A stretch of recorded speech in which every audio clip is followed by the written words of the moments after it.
You wake up in a room that doesn't have curtains. Not because you forgot to put them up or because you moved in last week and haven't made it to IKEA. No, you wake up in the 1300s. There is no IKEA. There is no Target. There is no Wi-Fi. There is only you, a suspiciously scratchy blanket, the smell of smoke clinging to the damp wooden beams above you, and a persistent draft creeping in from a crack in the wattle and daub wall. The thing flapping loosely over the tiny, questionably glassless window? That's your curtain, if we can call it that. Technically, it's an old sackcloth with a beetle in it. Congratulations. You now live in medieval Europe.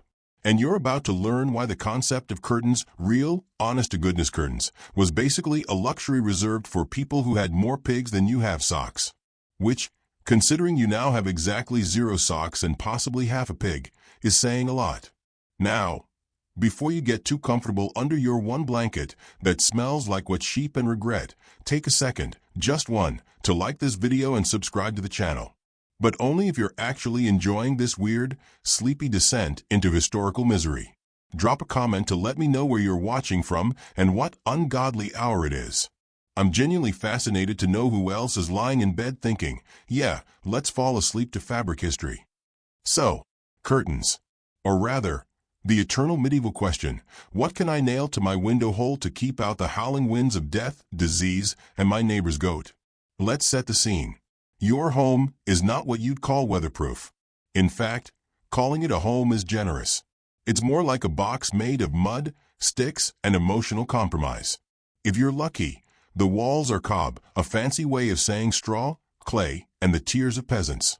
If you're not lucky, the house is built with what historians call cruck framing, and what I call the structural equivalent of someone saying, yeah, that'll probably hold.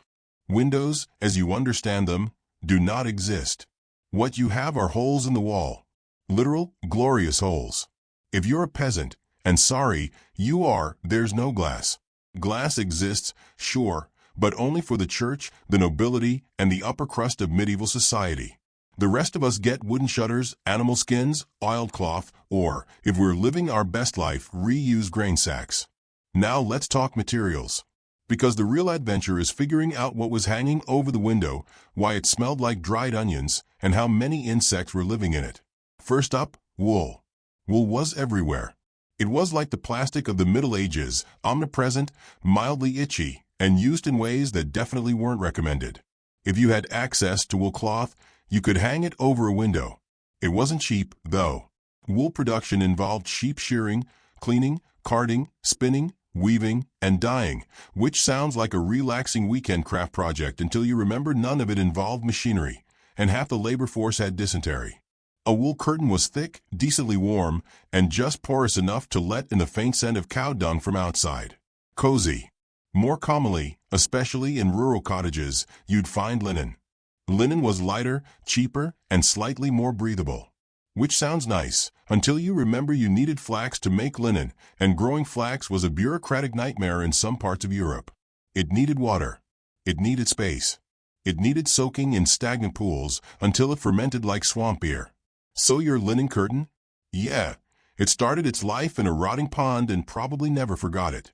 Smells faintly of bog and desperation. Then there's the animal hide option. Yes, if you were practical and slightly indifferent to aesthetics, you'd hang a skin over your window. Dehaired and stretched, of course, we're not monsters. Just realists. Sheep hide, goat hide, sometimes cowhide if you were really serious about blocking out the light. Was it pretty? Absolutely not. Did it work? Kinda. Did it smell like death warmed over? Also yes. But it kept the rain out, and that was considered a design win. We must also give honorable mention to reused cloth sacks. These were everywhere. Grain sacks, flour sacks, anything that once held food and had a few square feet of usable material. The medieval version of upcycling. You'd tie them, nail them, or drape them over a wooden rod. It was effective in the same way a paper towel is effective at fixing a leaking pipe, better than nothing, and full of regret. Now, remember, this is assuming you even had a window. Most peasants didn't. And even if you did, it was probably too small to fit your head through. Which is great for insulation, but less great if you wanted natural light, air, or the chance to look wistfully into the distance like a Disney protagonist. Still, not everyone was doomed to scratchy sacks and cowhide gloom.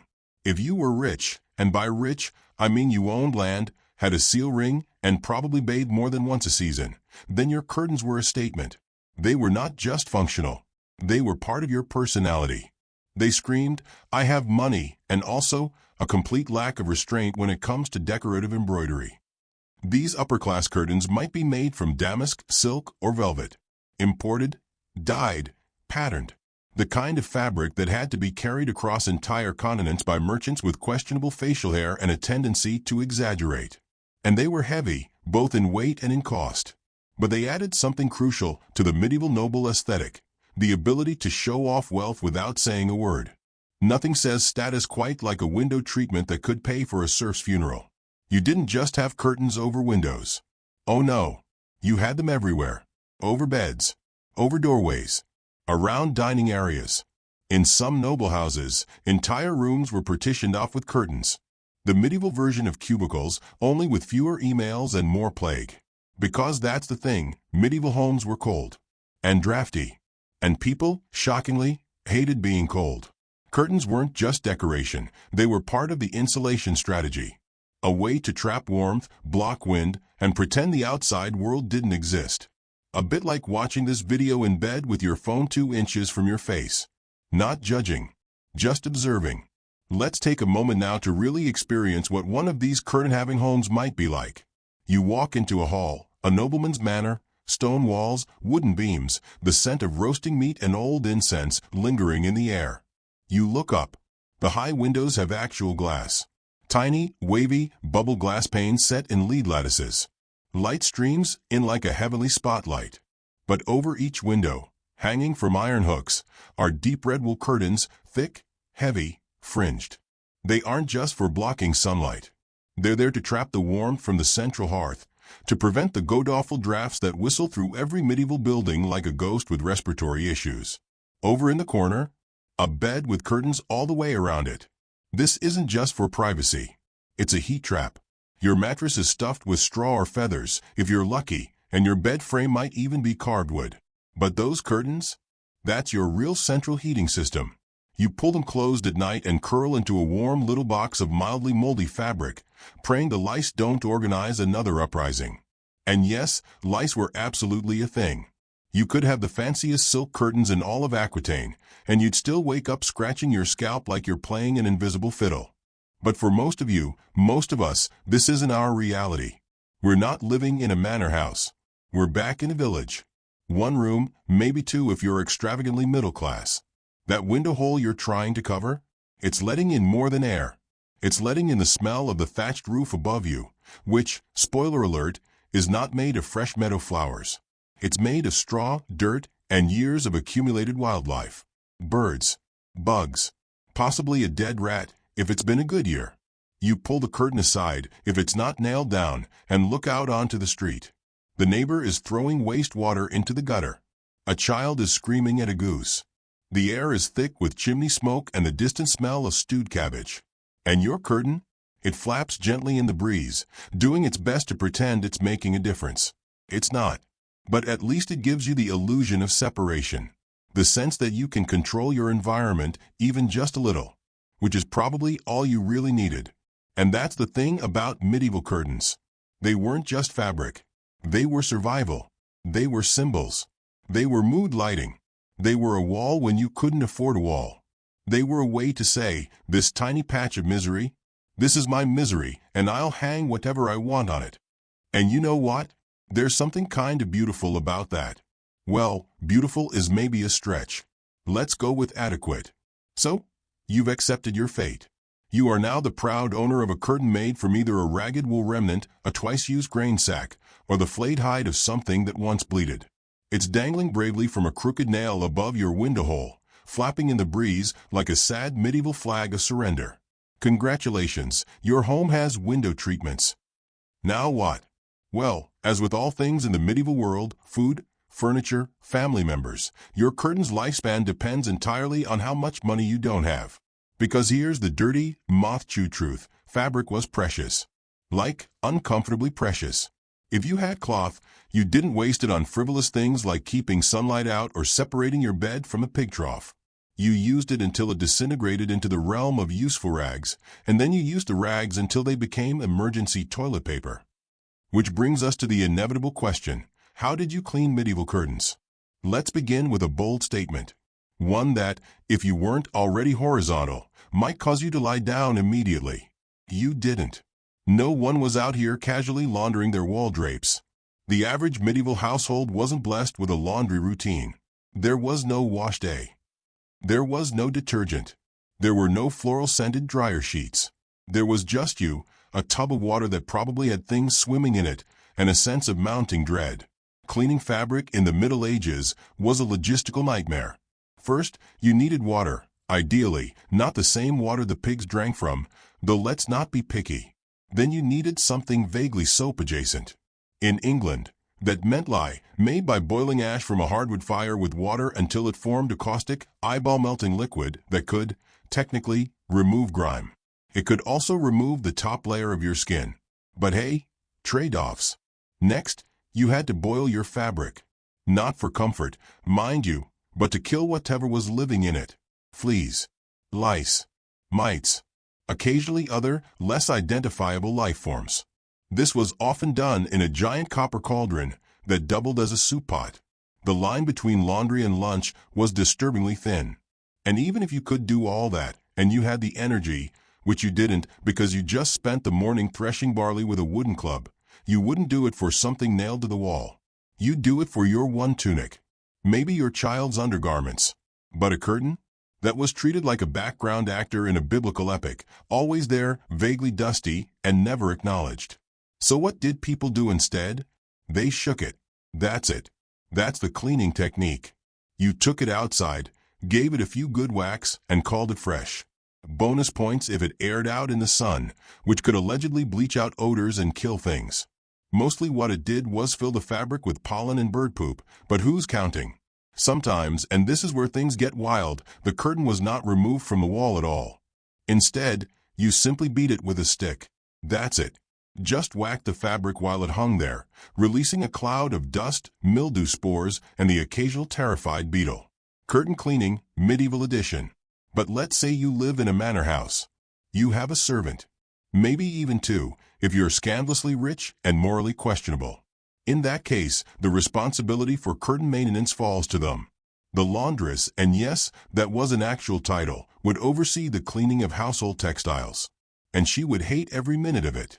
This woman's job was to boil, scrub, wring, and beat fabric until it was something approximating clean. A noble's wall curtains, if they were valuable enough, might be cleaned once or twice a year.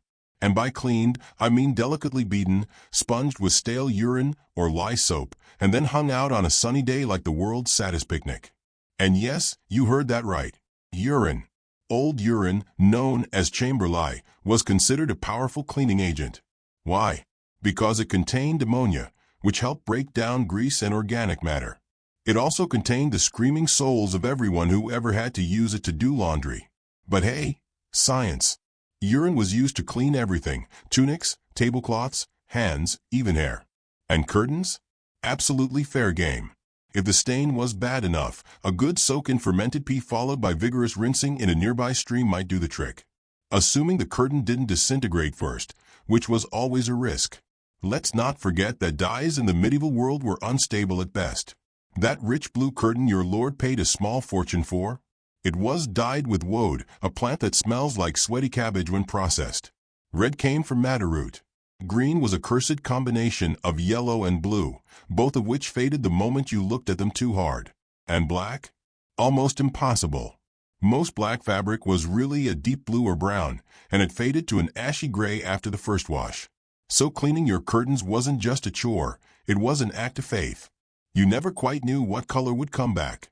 Now, about mildew. Mildew was not optional. It was a feature. Medieval homes were damp.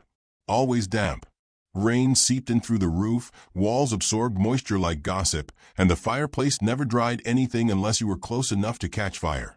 So curtains, especially the wool ones, were constantly battling dampness, decay, and the risk of spontaneous moss growth. People tried remedies, of course. They hung bunches of dried herbs around the house to mask smells. Lavender, sage, pennyroyal, all known for their cleansing properties and, coincidentally, for their ability to distract from the overwhelming stench of mildew and mortality. But mostly, they just lived with it. You get used to the smell, they'd say. And honestly, they weren't wrong. Let's take a brief curtain-inspired walk through a medieval castle, shall we? You step into the solar, the private quarters of the lord and lady of the manor. There are tapestries on the walls, deep pile rushes on the floors, and a roaring fire in the hearth. Over the windows, there are curtains of fine wool dyed a rich burgundy, lined with fur. Why fur? Because the castle is a cold, wet stone box, and fur-lined curtains are the medieval equivalent of double glazing. These curtains are tied back with braided cords. Behind them, the window has glass. Not clear, useful glass. Not the kind that lets you check if it's raining. No, this glass is bubbly, uneven, and about as transparent as a milkshake. But it's there, and the curtain gives the illusion of warmth and privacy. Further down the hall, near the chapel, you find a different sort of curtain, a veil hanging in front of an icon. Curtains weren't just practical, they were spiritual. They separated the sacred from the profane, the private from the public, the lord from the serfs, and your bed from the draught that smells like turnip soup and unwashed nights. Even in monasteries, curtains were used, sparingly, of course, because comfort was a sin. Monks would use cloth to cover alcoves, partition cells, or block sunlight from their already depressing stone rooms. The Benedictines might disapprove, but let's be honest, everyone wants a little warmth when copying manuscripts in January. Back in your cottage, your curtain remains unmoved. It's hanging there, doing its best. It has seen things, heard things, probably absorbed enough wood smoke to qualify as a smoked ham. You reach out and touch it. It's coarse, slightly damp, and surprisingly stiff. That's not starch. That's the legacy of months without cleaning. A slow accumulation of grease, dust, cooking oil, and the occasional soot particle. It crackles when you move it, like parchment or sin. Still, it's yours. You hung it up yourself with a piece of twine you found behind the barn and a wooden peg that used to be part of a cartwheel. And tonight, when the wind starts howling through the thatch and the neighbor's dog starts howling through the night, you'll pull it shut and pretend, just for a moment, that it makes a difference. And in that moment, it does. Because medieval curtains weren't just barriers. They were shields. Against the cold. Against the noise. Against the endless, soul-deep awareness that everything in your home is slightly damp and mildly cursed. And they were yours. So as you drift off tonight, imagine pulling that dusty curtain across your window. Listen to the faint rustle of woven linen. Feel the weight of centuries pressing down on your chest. And breathe in the deeply historic, deeply tragic aroma of wool, mildew, and cooked turnip. Sleep tight. Your curtain will probably still be there in the morning. Unless it walks off. You wake up in your medieval cottage. Again.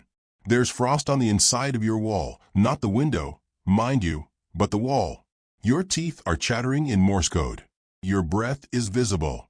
And your only form of insulation, your proud, flapping, moisture-retaining curtain, is currently hanging by a single frayed thread. The curtain rod has failed you. Again. Except, and here's the kicker, there's no rod. There never was. Because in your humble home, the idea of a solid, decorative rod for holding up fabric is about as realistic as a unicorn that pays rent. Let's talk medieval curtain-hanging technology, or the lack thereof. The average medieval peasant did not have access to steel rods, brass hooks, or those cute little curtain rings you find at IKEA. They didn't have IKEA.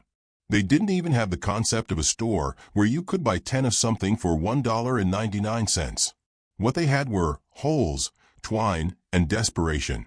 So how did you hang a curtain? You used whatever you could find, and whatever wasn't already being used to tie your breeches together or secure the roof. Leather thongs were popular. Not the fun kind, the utility kind, cut for mold shoes or livestock harnesses. Rope made of twisted plant fiber. Bits of rawhide. Occasionally, if you were fancy, some spun wool cord. All of it was looped through the top of the curtain, or through makeshift grommets made by stabbing holes in the fabric with a knife you also used for dinner. Multi-tool innovation. Then came the mounting. Here were your options. A wooden peg, hammered into the wall at an angle. Simple. Effective. A trip hazard if it fell out. A hook forged by the village blacksmith, if you could afford one, which you couldn't. A bent nail, scavenged from something more important, like the cart you were supposed to fix last harvest. Just the wall, honestly. Some people simply tied the curtain to whatever part of the stone or wood frame would accept it, including cracks, notches, and oddly shaped splinters. Think of it as structural improvisation. If you had more than one loop, you'd hang the curtain from multiple nails or pegs spaced unevenly across the top of the window. The result looked less like interior design and more like someone lost a bet. And that's if you had a window.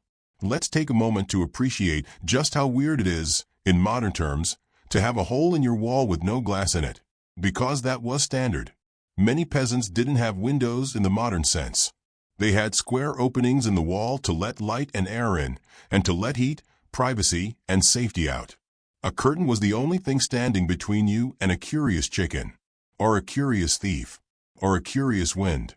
Now, let's say you live in a slightly wealthier household, not castle level, but above mud floor with regrets.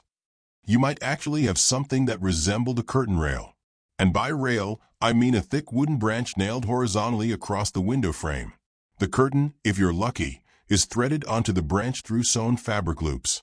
If you're unlucky, the loops tear under the weight of your winter curtain, a scratchy wool monstrosity with a density of emotional trauma. It sags. It droops.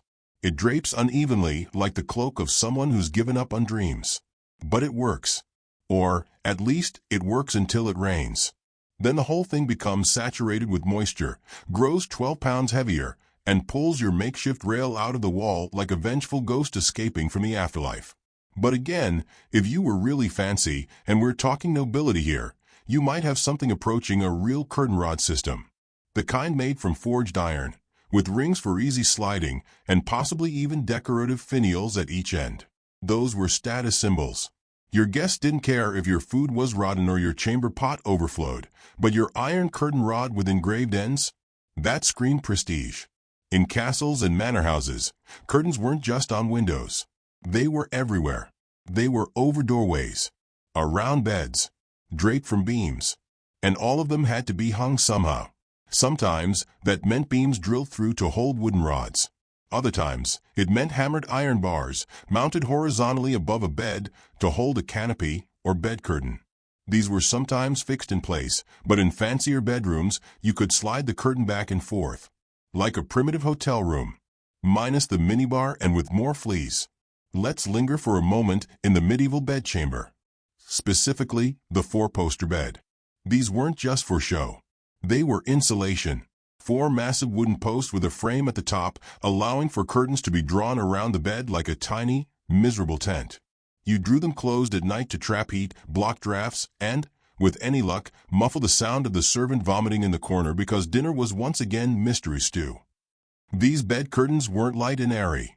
They were heavy, often wool or thick linen, sometimes lined with fur. Some had embroidery if the owner had money, or at least someone in the family who could wield a needle without stabbing themselves too many times. And how were these hung? The frame at the top of the bed acted like a giant curtain rod. The curtains could be tied, hooked, or looped over rods or cords, depending on the design. In wealthier homes, iron rings were used. But more commonly, fabric ties were stitched onto the curtain itself. Yes, every single tie had to be fastened manually. Every night. Which meant you, or your servant, spent 10 minutes preparing your sleeping enclosure. Because nothing says medieval luxury like fighting with knotted wool ties while rats argue under the floorboards. And what if the curtain fell down? You didn't have a toolbox. You had a rock. And maybe a deeply personal relationship with your local carpenter who charged in chickens. Or a hammer the size of a child's head, passed down for 3 generations and cursed by at least 2 of them. Hanging curtains was a process, and rehanging them was a declaration of war against gravity, entropy, and the overall design of your house. Let's shift briefly to the monasteries again. Because monks, while famous for poverty, silence, and passive-aggressively illuminated manuscripts, also had curtains. But because they couldn't justify luxury, these curtains were mounted using the most austere methods imaginable. Picture a wooden bar balanced on pegs. No nails. No rope. just a warning from the abbot and a quiet judgment of everyone else in the cloister. Sometimes they didn't even hang the curtain on anything. They nailed the top of the fabric directly to the lintel or frame. No rod. No ability to open or close it. Just a rectangle of wool stapled to your soul. You want light? Too bad. You want air? Repent. And then there were tapestries. Technically not curtains, but they were hung on walls to insulate, decorate, and show off your taste in Crusades era gore. Tapestries could weigh hundreds of pounds, so they needed serious mounting solutions, like thick wooden battens mounted into stone with metal pegs. These were permanent. You didn't move them, ever, which meant they got dusty and smelly and occasionally devoured by moths the size of confidence issues. So back to your little hut. Your curtain rod is a piece of driftwood, tied at either end to two hand-forged nails that you borrowed from the church fence. The curtain is looped over the wood with strips of old flax linen. It opens, sort of, if you yank it hard enough and aren't emotionally attached to your wall. But you're proud of it, because every time the wind howls and the snow comes down sideways and the smell of the neighbor's cheese wafts in like a physical assault, you have something between you and the world. A little shield. A little dignity. A little bit of fabric doing its absolute best. And that's what medieval curtains were about. Not beauty. Not style. But survival. Hung by hand. Maintained by force. Trusted like an old friend who smells weird but always shows up. Now rest easy. Your curtain may be crooked. It may be infested. It may creak ominously in the wind like a spirit with unfinished business. But it's there. And so are you. You wake up early this time. Not because you want to, but because the rooster has developed a personal vendetta against your sleep schedule. Also, the wind blew your curtain into your mouth again. It tastes like damp cabbage and sadness. Your curtain is still there, barely. It's hanging on for dear life, looking like a medieval ghost who gave up on haunting and settled for light draft blocking. You blink at it and wonder, not for the first time, who actually made this thing. It certainly wasn't you. You don't even have the dexterity to tie your shoes without getting distracted. But somebody, someone, somewhere, spent actual human hours spinning thread, weaving cloth, and stitching the sad square of fabric that now shields your dignity from passing livestock. So let's take a deep, relaxing, historically accurate dive into the people behind the curtains. Not the nobles, not the kings, but the weavers, the carders, the spinsters, the tired, underfed, overworked hands of the Middle Ages who brought us the miracle of not being seen naked through a hole in the wall. So stretch out, take a breath, light a candle if you want to commit to the theme. And remember, we're about to meet some people whose daily existence made your worst Monday look like a luxury spa retreat. It all starts with fiber. Because in medieval Europe, the fabric didn't come from Hobby Lobby. It came from plants. Or animals. Or occasionally your own clothing, repurposed after someone died. Reduce, reuse, reincarnate. If your curtain was linen, and most were, if you were a peasant, the process began with flax. And I mean the plant, not the Instagram smoothie topping. Flax is what you grow when you hate yourself and enjoy suffering. First, you sow the seeds in early spring. Then you wait. Then you harvest it by hand, pulling up the whole plant, roots and all, because flax fibers run all the way through the stalk. Then, you let it rot. That's not a joke. You literally leave it out in the dew to rot. This is called retting, and it's how you loosen the fibers from the woody stalk. So now your hands smell like swamp, and you've got rotting flax dripping on your boots. Congratulations. You now need to break the stalks, which you do using a wooden tool called, delightfully, a flax break. It's sort of like smashing celery with a medieval waffle iron while cursing the existence of fabric. Then you scutch it, which means scraping off the outer bark with a blunt wooden blade. Still with me? Great. You're now ready to heckle it, which is when you pull the fibers through spike combs to separate them. Yes, that's where the modern word heckle comes from. Because pulling splinters out of rotting plants makes you very rude. And then, only then, can you spin it. Which brings us to the spinsters. Not just a word for your great-aunt, who never married and keeps threatening to adopt another cat. It was a job title. A legal job title. If you were a woman who spun for a living, or let's be honest, spun for survival, you were officially a spinster. Because society is full of charming little linguistic injustices like that. Spinning involved taking those long flax fibers and twisting them into thread using a drop spindle, or if you were really high-tech, a spinning wheel. Both were slow. Both were boring. Both turned your hands into callous bundles of nerve endings and resentment. 1 pound of flax might give you several hundred yards of thread if your hands didn't cramp up and your only candle didn't blow out. Women spun by firelight, by sunlight, by moonlight.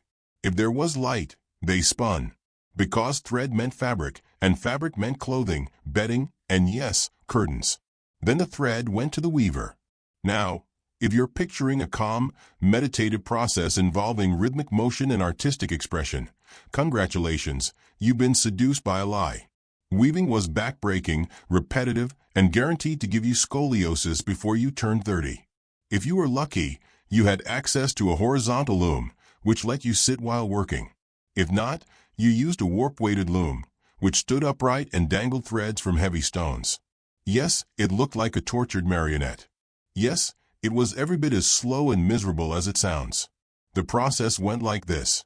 Tie the warped threads vertically on the loom. These are the long ones, the boring ones. Weave the weft threads horizontally, over and under, using a shuttle that moves back and forth like a mouse trying to escape its feelings. Beat each row down with a comb, or a stick, or a specially carved piece of wood, until it's tight enough not to unravel when someone breathes on it wrong. If you messed up, start again. Or unpick 20 inches of work with a bone needle and a prayer. Let's talk time. It could take a single weaver an entire week to make just a few yards of decent quality cloth. And that's if everything went perfectly. No broken threads, no spilled dye, no fires, no rats eating your loom in the night. If you wanted patterned fabric, you added days. If you wanted colored fabric, you added weeks. Because medieval dyes weren't just add some color and stir. They involved boiling roots, leaves, and insects in cauldrons until the smell made you reconsider your career. Woad gave you blue after a fermentation process that can only be described as olfactory assault. Madder root gave you red, provided you didn't accidentally poison yourself first. Weld gave you yellow, assuming the sheep hadn't eaten it all. And these weren't subtle colors. Medieval people liked their fabrics bright. Like I have to wear gray every day, let me have this one scrap of violent ochre bright. If you had money, your curtains could be vivid. If you didn't, you got natural flax color. Which is to say, beige, dirt-colored, the official color of peasantry. Once the fabric was woven, it might be fulled, pounded and washed to make it softer and denser. Fulling mills used water-powered hammers. Before those were invented, guess what did the pounding? Feet. People literally stomped cloth in troughs of urine to clean and shrink it. The ammonia helped set the dye. The foot stomping helped crush your hope. Once dried and brushed, the cloth was cut, hemmed, and sewn into something useful. A blanket, a tunic, a shroud, or, if you were lucky and your house had a hole that needed covering, a curtain. But wait, who actually did all this work? Mostly women, especially in the countryside. Spinning, weaving, and sewing were women's work, not in the charming you go, girl sense, but in the do this unpaid for your entire life while also raising 9 children sense. Men worked as professional weavers in towns and cities, especially after guilds formed. These were the master craftsmen with apprentices and workshops. But the rural fabric economy was powered by women. Women who spun while walking.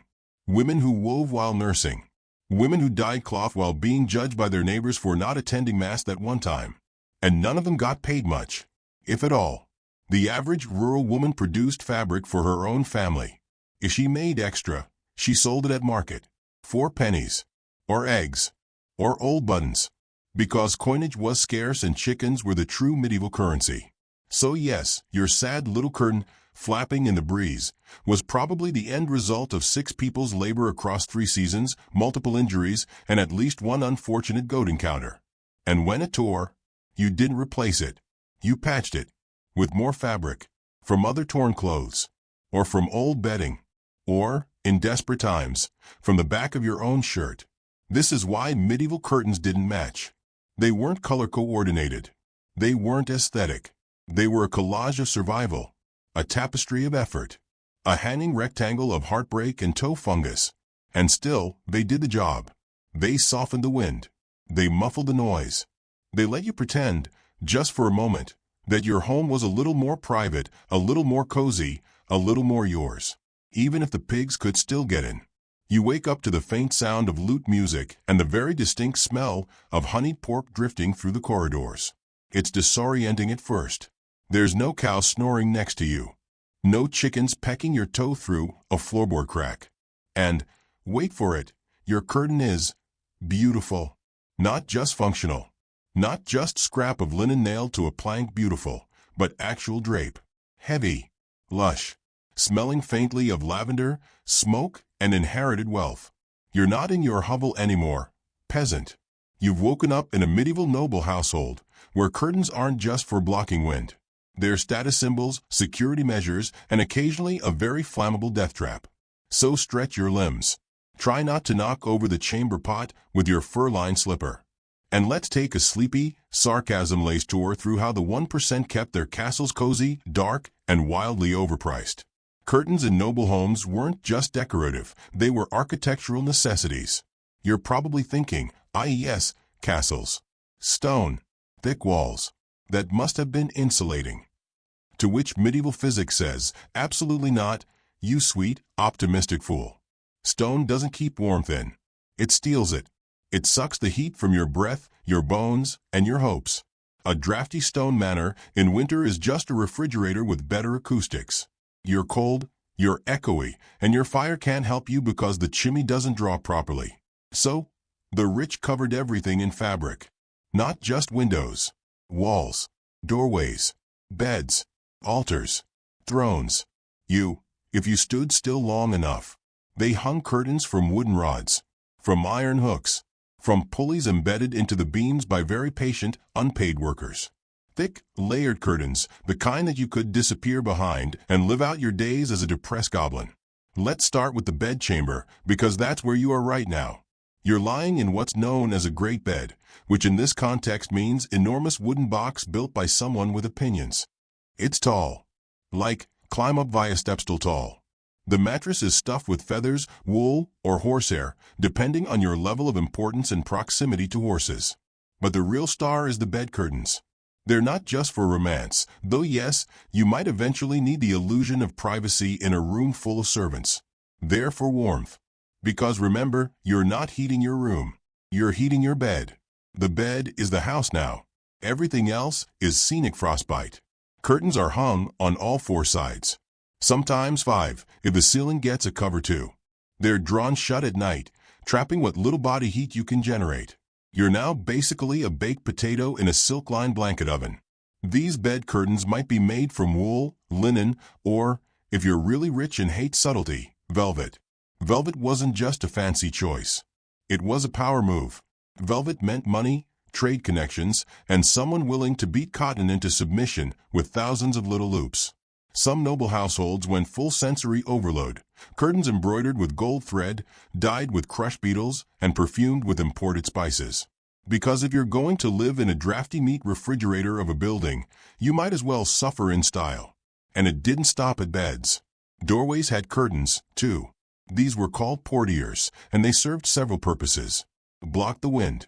Especially in great halls with multiple exits, each one letting in a breeze sharp enough to shave your soul. Muffled sound. This was a time before insulation, remember. Conversations carried. Gossip echoed. You could hear someone blink in the next room. Prevented eavesdropping. A thick curtain gave you a chance to hear someone sneaking in, unlike wooden doors, which were expensive, creaky, and always open just a little bit for dramatic effect. These doorway curtains were heavy, usually wool or lined with fur, and sometimes even quilted. Quilted. Like a blanket for your wall. And if that sounds excessive, remember, these people wore fur-lined cloaks inside their own houses. Comfort wasn't the goal. Survival was. Now, let's not forget the windows. You may ask, why not just install glass and be done with it? Well, glass was the medieval equivalent of owning a Tesla and parking it in a moat. It existed, but it was rare, wildly expensive, and not great at insulation. Most castle windows were small slits, arrow loops, or simple openings, covered with wooden shutters. Or if you were lucky, horn panes or oil parchment, both of which let in light while blurring the outside world into a soft, depressing soup. So to make the rooms look nicer and pretend the outdoors didn't exist, nobles hung window curtains. Sometimes they were purely decorative. Other times they were drawn across the opening and pinned in place with metal clasps. Occasionally, they caught fire. Yes, fire. Because let's talk about that. If you're in a medieval house, you are surrounded by open flames, dry fabric, and bad decisions. Your curtains hang next to candles, above braziers, across smoky fireplaces with no spark guard. And you live in a world where the most common phrase is probably, "Oh no, not again." So curtains didn't last long. They got smoky, greasy, and filled with soot. Washing them was difficult, involved large vats of lye, and often made them shrink, fade, or simply fall apart. So instead, noble households changed curtains seasonally. Winter drapes were heavy and dark. Summer ones were light and embroidered with birds, flowers, or whatever weird symbolism your family crest demanded. Sometimes these curtains matched the tapestries. Let's pause here to clear something up. Tapestries are not curtains, but they served a very similar function. They hung on walls to block drafts. They told stories. And most importantly, they made you look educated and wealthy. A giant woven scene of the Battle of Hastings on your dining room wall? That's not just decoration. That's you screaming, "I'm literate by proxy," to your guests. Tapestries were portable, valuable, inherited. They were so important, people included them in wills. Fun fact, during wars or political upheavals, families fled with their tapestries rolled up and strapped to donkeys.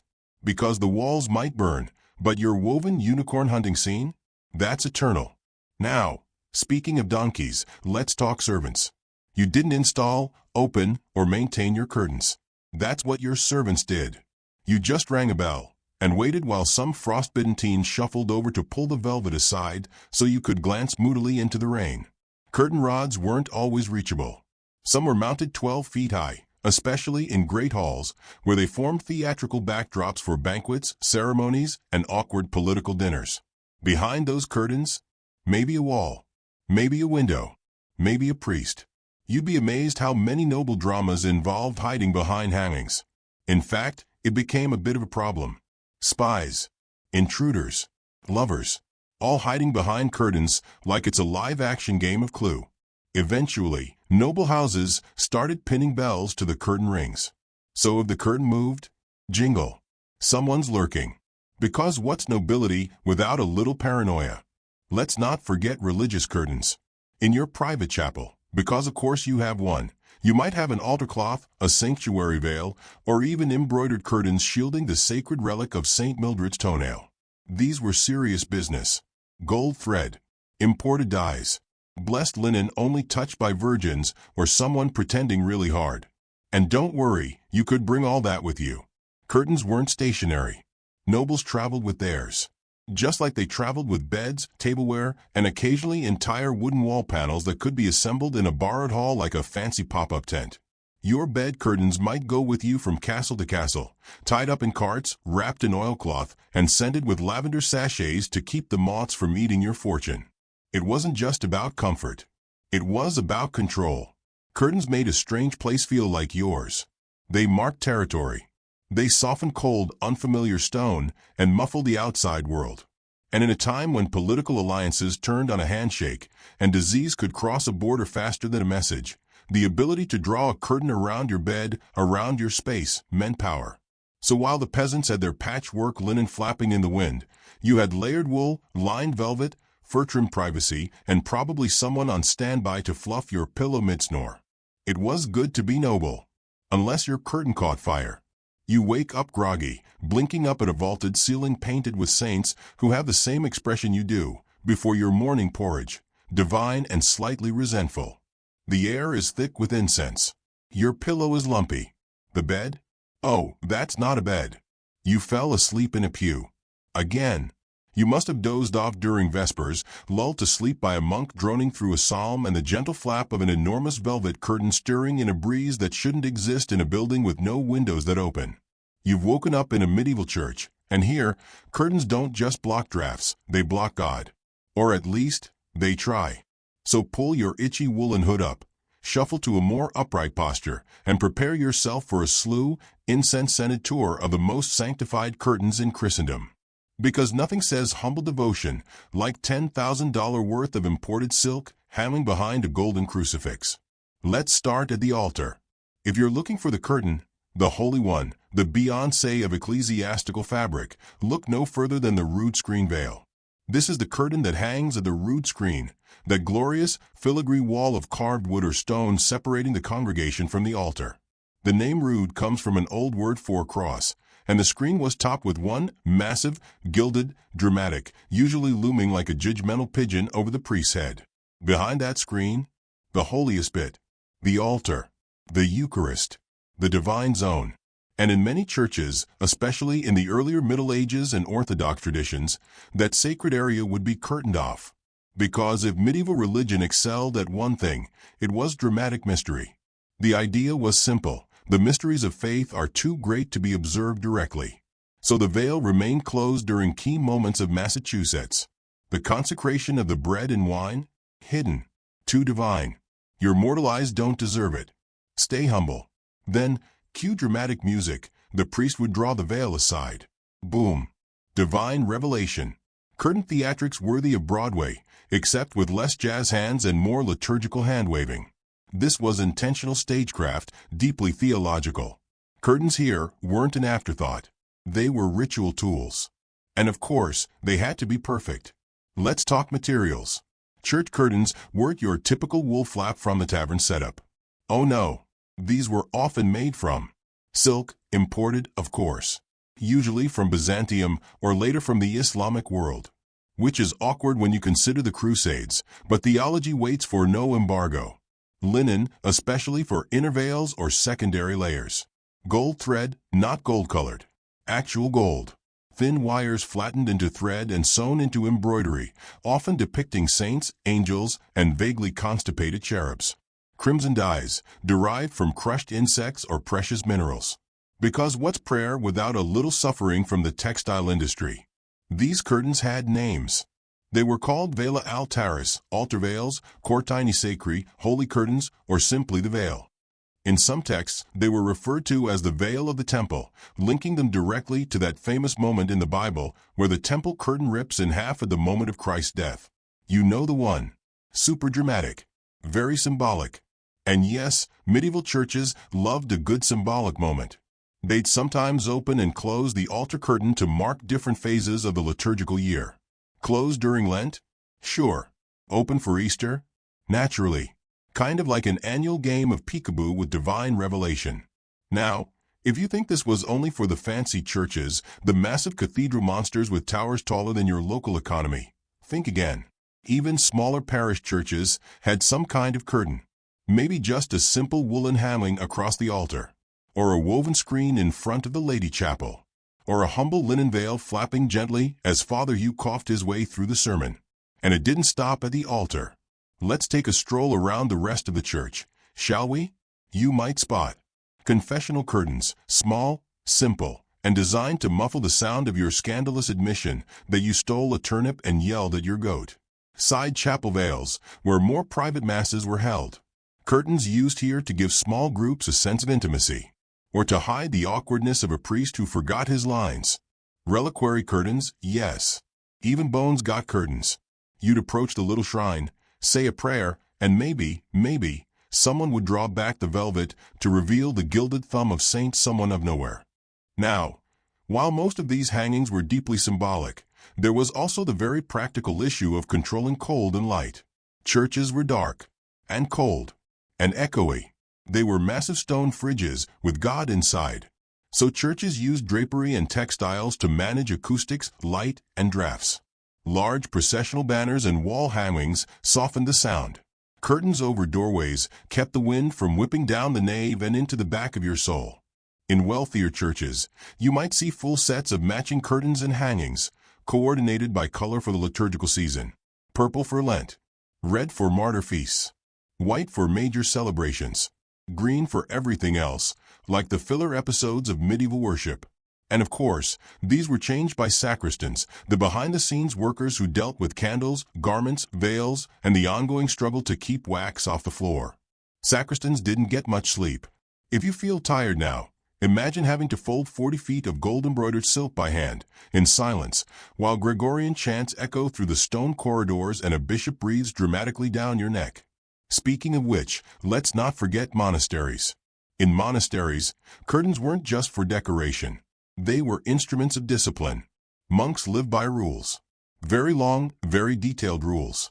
The rule of Saint Benedict, for example, spelled out everything from when to eat to how many psalms to chant before dawn to exactly how much talking was too much and almost any talking. Curtains were used in chapter houses, veils hung to separate the abbot's chair or to screen certain ceremonial moments. Dormitories, where monks might have simple bed curtains, even though silence was strictly enforced and privacy was considered a temptation from the devil. Scriptoriums. Some had heavy curtains near doorways to reduce drafts and keep fragile parchment from curling like your will to live during Lent. Now, let's talk about one of the most overlooked but widely used curtains of all, the sacrament veil. This was used to cover the tabernacle, the container holding the consecrated host, i.e., the literal body of Christ according to Catholic doctrine. That box? Veiled. Sometimes veiled twice, because why stop at one curtain when you can have a backup curtain in case God peeks early? It wasn't just symbolic reverence. It was ritualized concealment. The idea that what is most sacred should also be most hidden. God, yes, but with flair. Preferably with gold fringe and embroidery that took 12 nuns and a vow of silence to complete. Let's pause here and talk about the people who made these curtains. You might imagine bishops commissioning tapestries from expensive workshops in Italy or Flanders. And that's true. But a huge amount of ecclesiastical textile work was done by nuns. Embroidery was a holy act.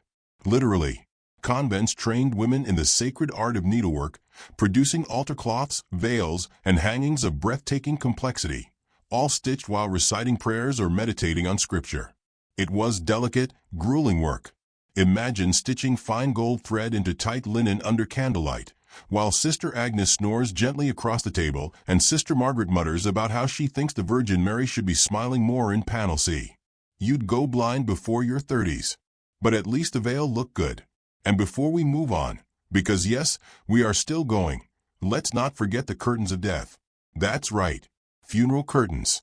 If you died rich and devout, your body might be laid out under a richly embroidered canopy. Your coffin might be surrounded by curtains.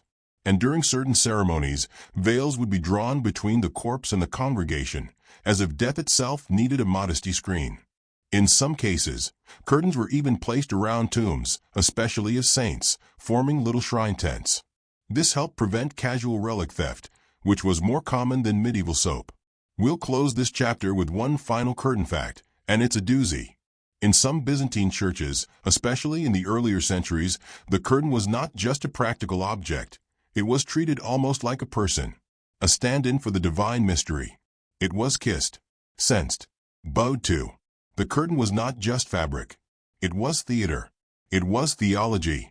It was the church's way of saying, you may approach, but only as far as I let you. And no, you can't peek behind the embroidery. So, as you settle in under your woolen blanket and let the incense and candlelight fade into the background, remember, even God had curtains. And they were spectacular. You wake up coughing, again.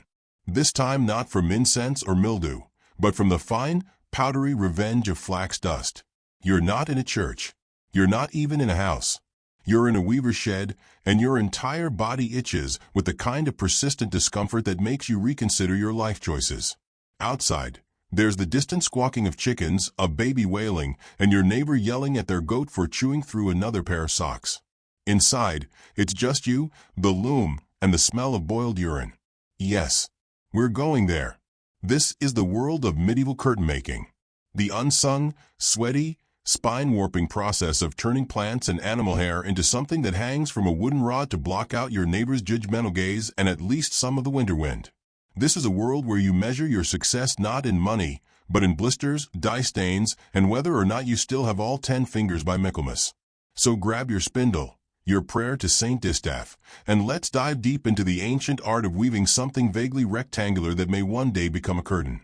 Because before you could even dream of hanging fabric in your drafty hovel, someone had to make the thing. Let's start at the most depressing point in the curtain supply chain, the raw materials. If you're poor, and statistically you are, your curtain will be made from wool or linen, and it will be roughly the same color as disappointment. If you're wealthy, or a monk with access to Byzantine trade routes, you might get silk or cotton, but don't hold your breath. Now, before that wool can become a curtain, it needs to be sheared, cleaned, carded, spun, woven, washed, dyed, and then probably cursed by at least 3 different people. If it's linen, it's even worse. Linen comes from flax, and flax is a plant that hates you. You have to harvest it by hand, of course. Ret it, which means soaking it in water until it rots slightly, creating a smell so foul that even your medieval nose protests. Dry it, break it, scutch it, and hackle it, which are all medieval words for abuse this plant until it gives you fiber. At this point, you're already exhausted and smell like a swamp's armpit, but the fun is only beginning. Now comes the spinning. Imagine sitting for 10 hours a day turning a spindle, twisting fiber into thread, in a room with terrible lighting, terrible posture, and someone's grandma glaring at you because your tension is uneven. Most of this work was done by women. In fact, the word spinster, yeah, that came from this. If you were unmarried, you spun. A lot. Welcome to a life of fiber, singleness, and chronic shoulder pain. If you were slightly better off, maybe you had access to a spinning wheel, which helped, but only just. The wheel made things faster, but your wrists still hated you by the 3rd hour, and your cat kept attacking the yarn, because cats were monsters even in 1272. Once you had enough thread, it was off to the loom. Now, medieval looms weren't like those sleek Etsy shop looms made by artisan yogis in Vermont. These were enormous, creaky wooden beasts that took up half your hut and groaned like a dying whale every time you pressed a pedal. You needed skill, timing, and sometimes a second person just to keep the pattern straight. Oh, and fun fact, weaving used to be mostly women's work until money got involved. Once textiles became lucrative, surprise, men decided that weaving was suddenly a noble craft and took over the more prestigious parts, like operating looms in guild-approved workshops while women stayed home spinning and grumbling. So depending on where you are and what century this is, you're either weaving in your kitchen or working in a guild hall that smells of stale ale and wet wool. Let's talk guilds for a moment. If you're in a decent-sized town, say York or Bruges or Florence, there's probably a weavers' guild, and they are serious about their warp and weft. These guilds regulated who could weave, what kind of cloth they could make, the size and weight of the cloth, how many unpaid apprentices you could accidentally overwork, what level of spiritual doom awaited you if your fabric shrank after washing. Curtain fabric had its own subcategories. In records, you'll find terms like tapetum, a generic word for a hanging cloth, cortina, the fancy Latin version, often used for altar curtains or noble home hangings, arras, a luxurious tapestry-style weave named after the town in France that specialized in making them. If your curtain is called an arras, it probably cost more than your entire annual income. Now let's talk dyeing, which is both a color process and something you might consider halfway through doing it. Dyeing cloth was chemical warfare with extra steps. You'd need vats of hot water, rare ingredients, and usually some poor soul with a lifetime of experience and no functioning nostrils. Here's what made up the rainbow of medieval curtain fashion. Woad, blue, smells awful, has to be fermented. Literally, involved peeing in it sometimes. Gave you a gorgeous indigo. Madder, red, made from roots. Milder smell, but weaker color. Weld, yellow, bright and blinding. Grew like weeds. Popular among peasants who wanted their curtains to scream sunlight in a home that hadn't seen any since Pentecost. Tyrian purple, made from sea snails. Ridiculously expensive. Reserved for emperors, bishops, and that one noblewoman who just had to have a curtain that said, "I own land and 3 people." The dyeing process was often handled by specialist dyers, who had their own guilds and secrets and stains on their hands that never fully came out. Dye was expensive. If your curtain was colored, it meant someone invested money in it. If it was embroidered, well then, let's talk about embroidery. This wasn't just decorative. Embroidery told stories. It identified saints. It showed off your wealth. It was the medieval version of custom wallpaper, except instead of live, laugh, love, you got scenes of martyrdom stitched in silk and gold. Done mostly by women, Embroidery was high art and high devotion. You might spend months on a single curtain panel, stitching vines, beasts, heraldry, and biblical scenes, all while trying not to get your thread tangled or your blood on the linen. Yes, your own blood. Because needles were terrible. Your fingers were calloused and stabbed and cracked. You got arthritis before you could vote. Not that you could vote. Now, after all this effort, the spinning, weaving, dyeing, sewing, your curtain is finally finished. Congratulations. It looks amazing. It also cost a cow and a half, your eyesight, and 3 friendships. But you did it. You made a curtain. Now you can hang it, probably on a wooden pole held up by iron nails or leather loops. No rings. No plastic. No IKEA tension rods. You don't slide this curtain. You lift it. Or tie it back. Or ignore it entirely because your toddler just yanked half of it off the wall chasing a chicken. But still, when you see it flutter slightly in the breeze, casting a thin shadow on your dirt floor and keeping the worst of the cold out, you feel it. Pride. Not bad for a glorified rectangle. Now, before you drift off, let's remember the people behind the threads.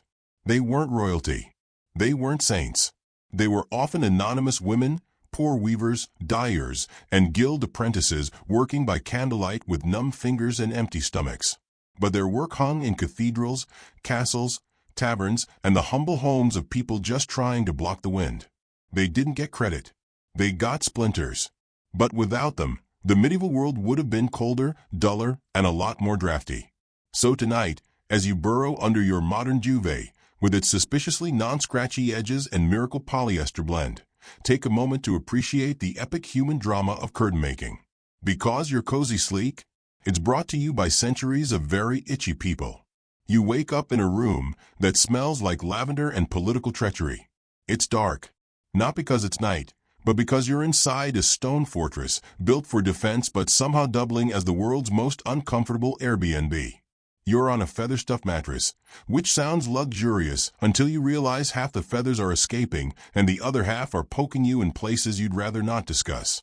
You lift your head slightly and, oh, there it is, curtains. Big, heavy, ornate.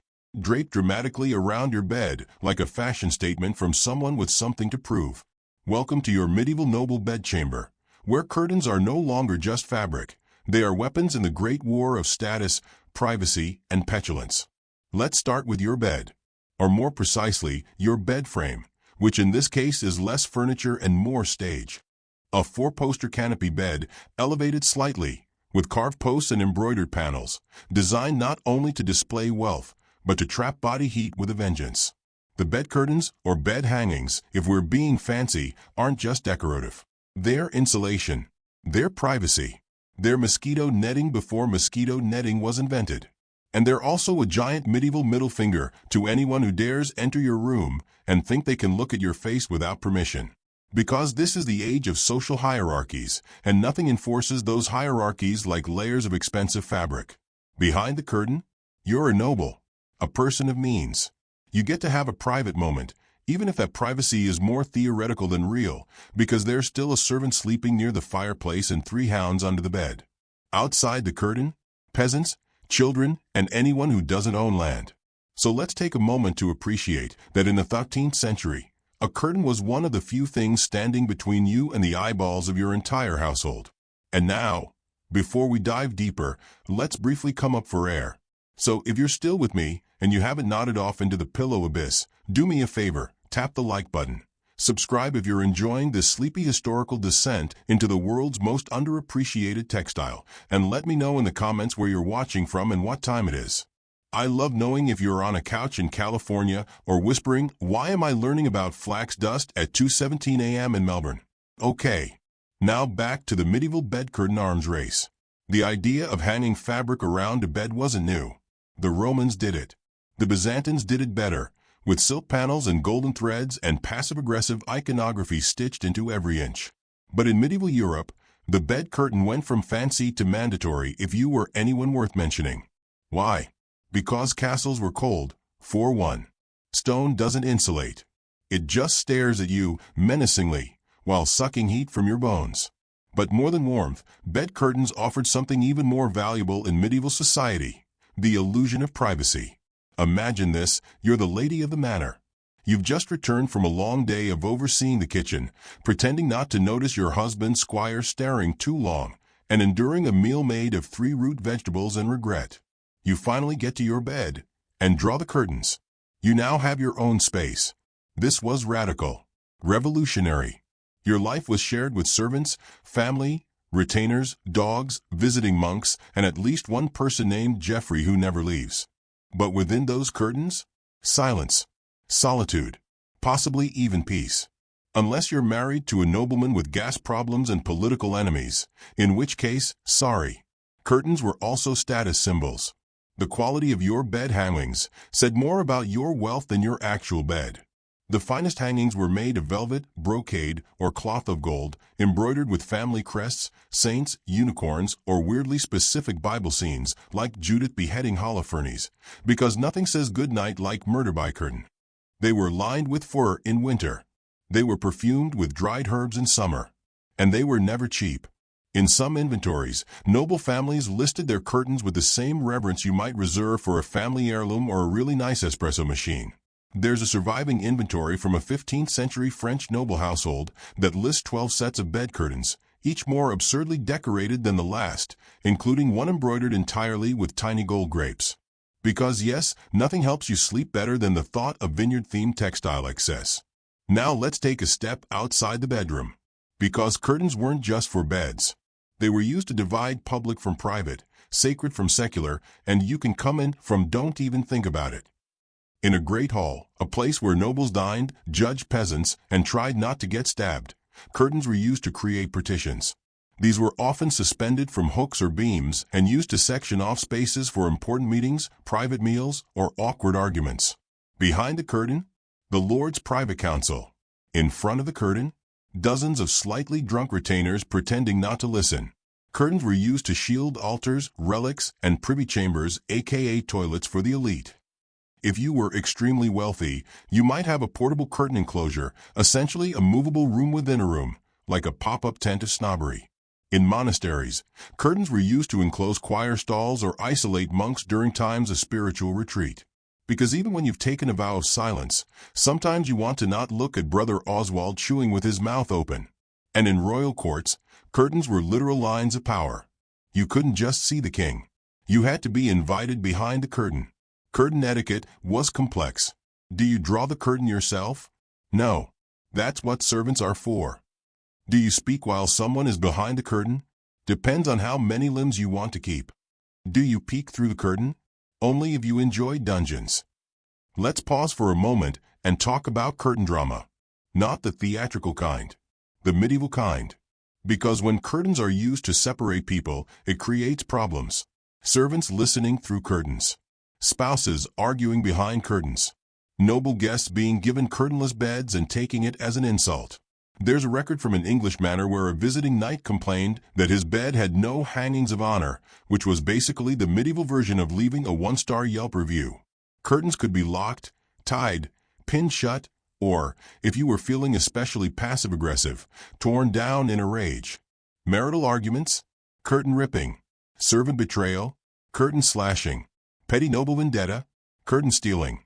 One record even describes a noblewoman taking her ex-husband's bed curtains with her after their separation.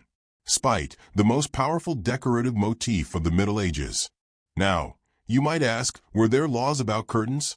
Oh yes, because this is medieval Europe, where everything eventually gets regulated by a bored monk or a vengeful duke.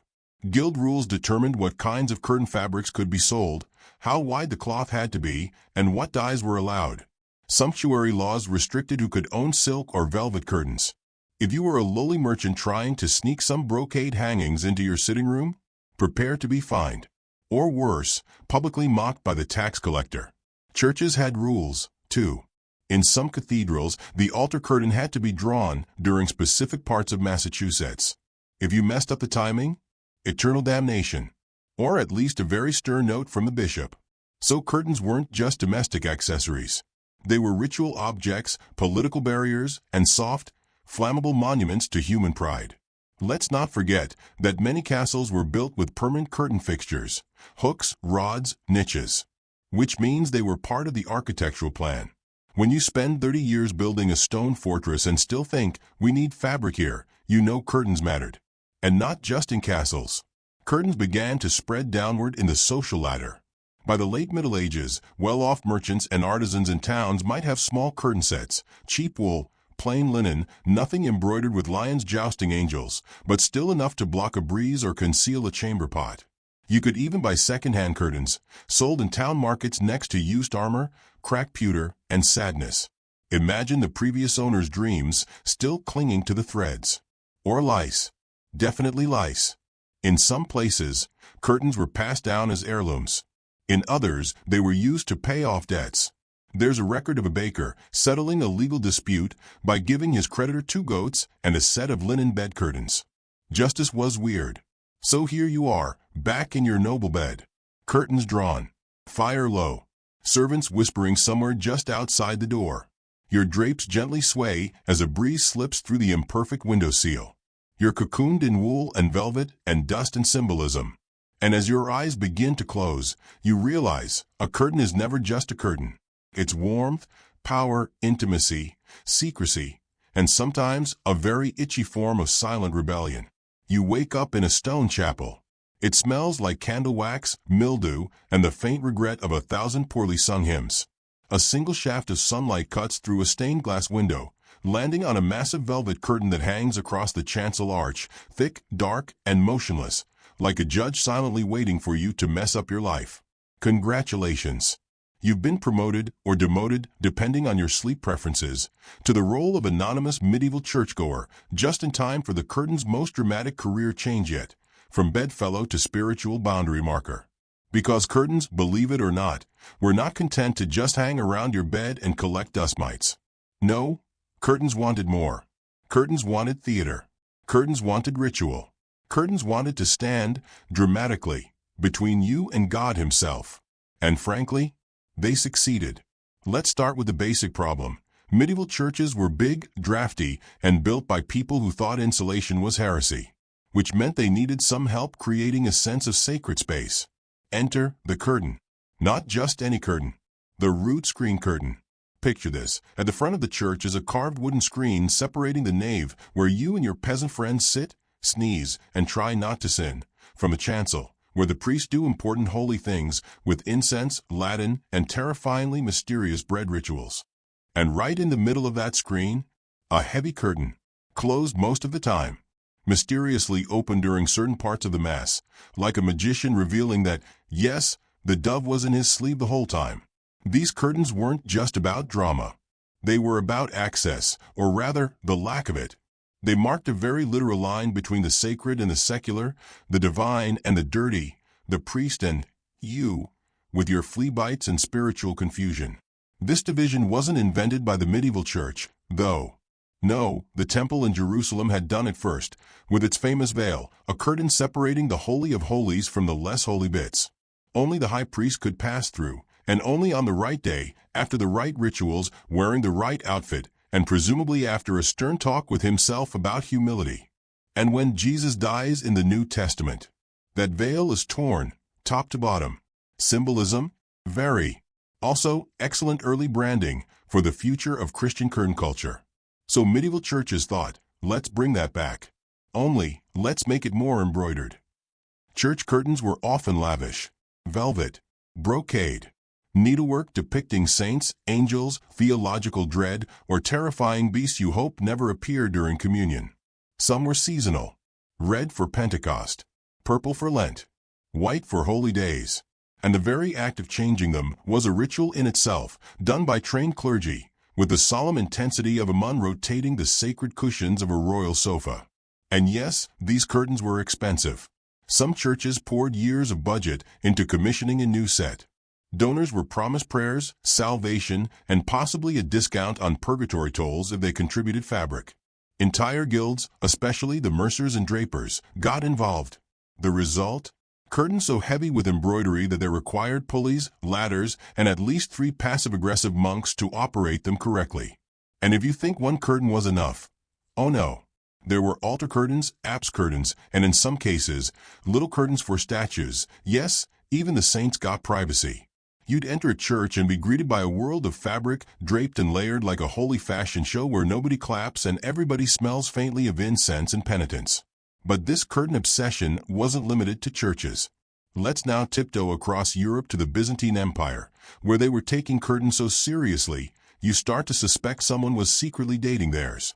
In Constantinople, church curtains were part of imperial theater. Some churches had mechanized curtain systems, yes, mechanized, with pulleys and counterweights and servants trained specifically in the art of curtain timing. The goal? Maximize mystery. During the Divine Liturgy, the curtain would close just before the consecration of the Eucharist, because mortals weren't meant to witness this cosmic moment. And when it opened again, it was like a portal revealing the afterlife, except with more incense and less judgment, usually. This concept, that something sacred happens behind the curtain, would go on to shape not only religion, but all of Western theater. Because the moment someone closed a curtain to create suspense, human history went, yes. More of that. Forever. Enter the medieval miracle plays, also called mystery plays, which sounds like an Agatha Christie novel, but with more martyrdom. These were performed in town squares, on wagons, or inside churches, often with makeshift stages that relied heavily on, you guessed it, curtains. Curtains hid characters, revealed miracles, allowed for the sudden appearance of God, the Virgin Mary, or an actor in a goat costume, playing temptation. In fact, some plays had multiple curtains for multiple heavenly zones. Heaven at the top, hell below, earth in the middle. A medieval spiritual sandwich, separated by linen. The audience didn't clap. That would be too pagan. They just sat there, sometimes crying, sometimes sleeping, and sometimes throwing vegetables at the actor playing Satan, who was always the town miller, for some reason. And here's where it gets wild. Because curtains didn't just stay in churches and theaters. They crept into metaphors. The veil or curtain became a way of talking about secrecy, mystery, and mortality. You weren't just dying. You were passing through the curtain. You weren't just confused. You were seeing through a glass darkly. You weren't just eavesdropping. You were peeking behind the veil. Curtains became the literary shorthand for all things unknowable and unsettling. Shakespeare? Obsessed with curtains. Every other tragedy involves a hidden truth, a concealed identity, or an inconvenient stabbing behind a tapestry. Even medieval philosophers used the curtain metaphor. The world is a veil. Life is a shadow. Death is the pulling aside of the cosmic drapery to reveal the eternal beyond, or just a slightly warmer bed, if you've been especially good. And then, of course, you get to the Renaissance, where curtains became even bigger, thicker, and somehow more symbolic. Theater curtains were now part of the performance. The rise of the proscenium arch, a fancy word for that big hole in the wall where actors shout at you, meant that curtains could now conceal entire illusions. You didn't just see a stage. You saw a window into another world, revealed by the opening of fabric. And when the curtain closed, that world vanished. It was magic. Manipulated fabric magic. A centuries-old idea, perfected by people with too much time and a surplus of red velvet. Let's pause, again, and breathe. You're lying now on a cold cathedral pew. Above you, a beam of moonlight illuminates a curtain swaying gently in the apse. You wonder what it's hiding. A relic? A painting? A holy mystery? Maybe nothing. Maybe that's the point. Because sometimes a curtain is a symbol, a question, a statement, and sometimes it's just a curtain. But then again, it's never just a curtain. Not here. Not now. Not in this oddly soothing dive into textile history. So let's whisper a final prayer for all the medieval tailors, the monks who embroidered in silence, the guildsmen who measured cloth with tired fingers, and the priests who pulled curtains with dramatic timing and holy flair. You can rest now. And if you're still awake, you're either an insomniac, a historian, or someone really curious about how curtains managed to go from bedroom staple to divine metaphor without ever getting washed. You wake up on a wooden bench in the middle of a narrow, piss-soaked alley in 14th century Bruges.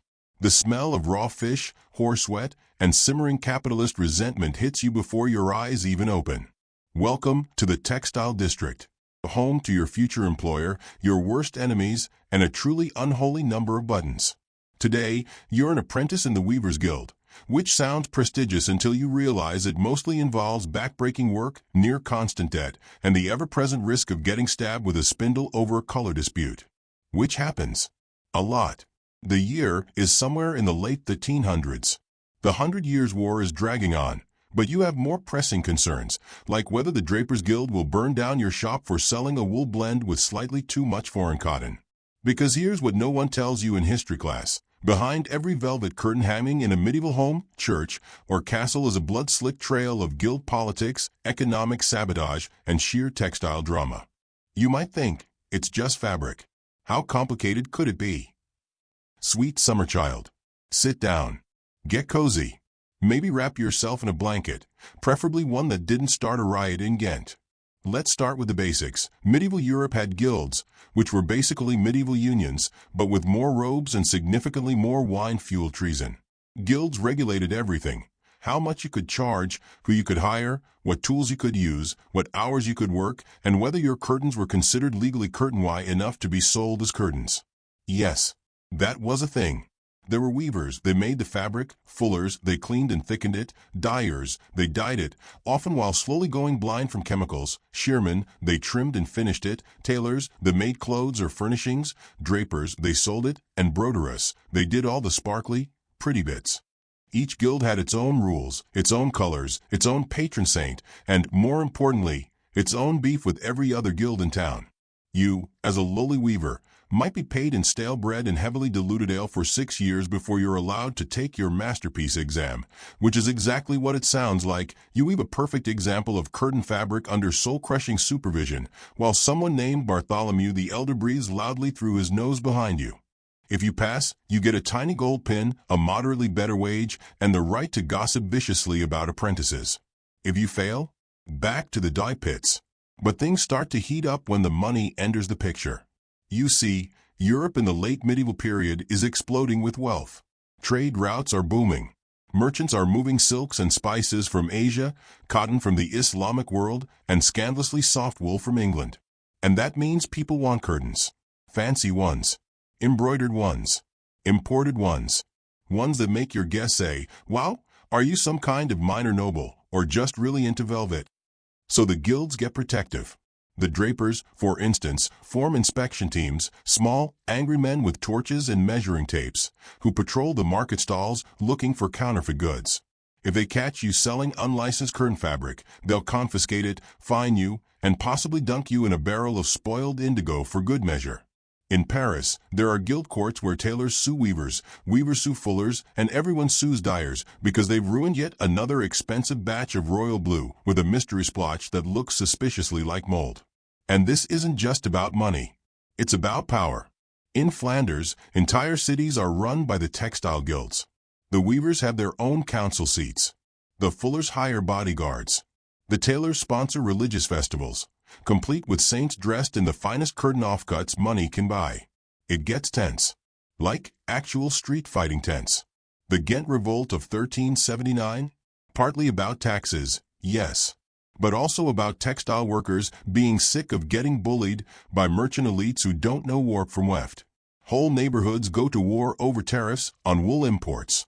Curtains are slashed, bolts of cloth burned in the street as protest. One chronicler writes about a siege of linen and fire, which sounds poetic, until you remember people were dying for curtain economics. So let's talk fabric. Because you, dear apprentice, spend 12 hours a day touching, spinning, weaving, and sometimes crying over it. The most coveted material? Wool. English wool, to be specific. Soft, dense, and unfairly luxurious. The kind of wool that practically begs to be turned into a rich purple tapestry and hung in some bishop's private chamber while he contemplates sin and foot fungus. Then there's linen, spun from flax. Cheap, light, and scratchy enough to exfoliate your skin, whether you want it or not. Linen's the go-to for the lower classes: curtains, shifts, sheets, and anything else that needs to dry quickly and shame you slowly. Cotton? Rare. Imported. Often mislabeled.